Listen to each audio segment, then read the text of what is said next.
లోక్సభ ఎన్నికల ప్రచారంలో బీజేపీపై కాంగ్రెస్ పై బీజేపీ పరస్పర ఆరోపణలు ప్రత్యారోపణలతో ప్రచారం చేసిన విషయం విదితమే. ఇక కేంద్రంలో ఎన్డీఏ కూటమి ప్రభుత్వం విజయం సాధించి ప్రభుత్వం ఏర్పాటు చేయడంతో తెలంగాణలో కాంగ్రెస్ ప్రభుత్వం కేంద్రంతో కుస్తీ వద్దు దోస్తీ ముద్దు అని అంటోంది. లోక్సభ సభ్యుల ప్రమాణ స్వీకారం రోజున హస్తిన బాట పట్టిన సీఎం రేవంత్ రెడ్డి స్వామి కార్యాలయాలతో పాటుగా స్వకార్యాలను చక్కబెట్టే పనిలో మునిగి తేలుతున్నారు. ఓవైపు పార్లమెంట్ సమావేశాలు, మరోవైపు ఏఐసీసీ సమావేశాలు, ఇంకోవైపు అమర్త్య పదవులకు అధిష్టాన నిర్ణయం తీసుకోవటం, 3 పనులను ముగించుకుని తెలంగాణ తిరిగి రావాలనేదే రేవంత్ సంకల్పం.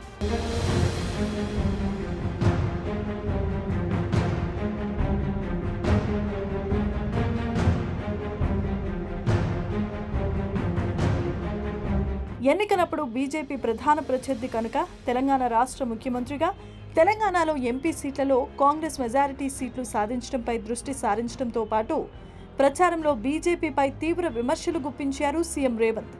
తెలంగాణలోనూ నరేంద్ర మోదీ హవా ప్రభావం ఉంటుంది కనుక ఎంపీ సీట్లలో బీజేపీ ఆధిపత్యాన్ని నిలువరించేందుకు కేంద్రంలో బీజేపీ అధికారంలోకి వస్తే రిజర్వేషన్లు రద్దు చేస్తుంది, రాజ్యాంగం మారుస్తుంది అని ఎన్నికల ప్రచారంలో హోరెత్తించి మొత్తానికి తెలంగాణలో ఉన్న 17 ఎంపీ సీట్లలో కాంగ్రెస్ పార్టీకి 8 సీట్లు గెలిపించి బీజేపీ గెలిచిన 8 ఎంపీ సీట్లకు సమాన ఫలితాలు సాధించడంలో కృతకృత్యులయ్యారు.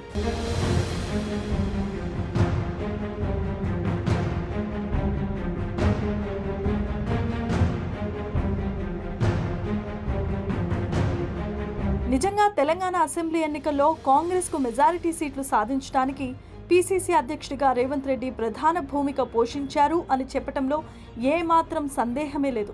ఇక కాంగ్రెస్ పార్టీ 6 గ్యారంటీలు అమలు చేస్తున్న సమయంలో రాష్ట్ర ఆర్థిక లోటు కారణంగా 100 రోజులలోపే 6 గ్యారంటీలు అమలు పూర్తి చేయకపోవటం, ఈలోపే పార్లమెంట్ ఎన్నికల నగారా మోగడం రేవంత్కు కొంత రిలీఫ్ ఇచ్చిన పార్లమెంట్ ఎన్నికల్లో బీజేపీ పార్టీని ఢీకొట్టడం, తెలంగాణ కాంగ్రెస్ ఆధిపత్యం తగ్గకుండా చేయటం, ఇవన్నీ కూడా ఓ పెద్ద సవాల్ను ఎదుర్కొన్నట్లయింది.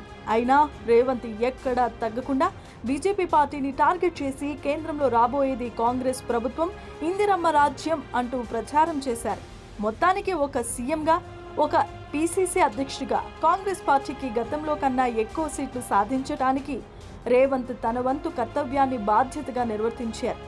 దేశంలో కాంగ్రెస్ గౌరవం పెంచడంలో, మెజారిటీ సీట్లు సాధించడంలో రేవంత్ కూడా కీలకంగా మారారు. రాష్ట్రంలో బీజేపీ ఆధిపత్యాన్ని నిలువరించారు. అటు పార్టీలో పీసీసీ అధ్యక్షుడిగా, ఇటు ముఖ్యమంత్రిగా తన గౌరవాన్ని కూడా పెంచుకున్నారు.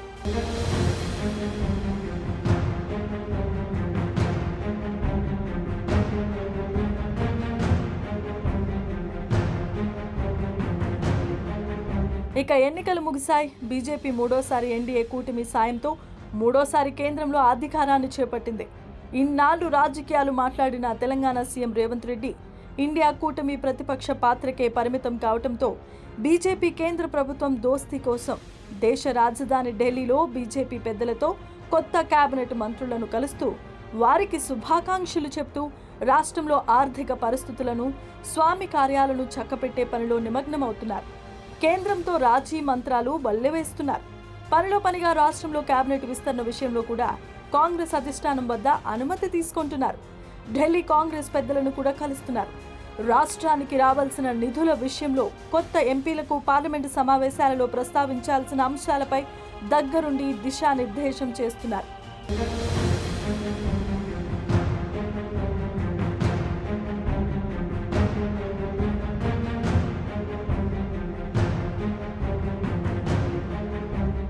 అలా రేవంత్ అలా వైకుంఠపురంలో అన్నట్టు హస్తినాలో తెలంగాణ రాష్ట్ర సీఎంగా, పీసీసీ అధ్యక్షుడిగా డ్యూయల్ రోల్ సమర్థంగా నిర్వహిస్తున్నారు.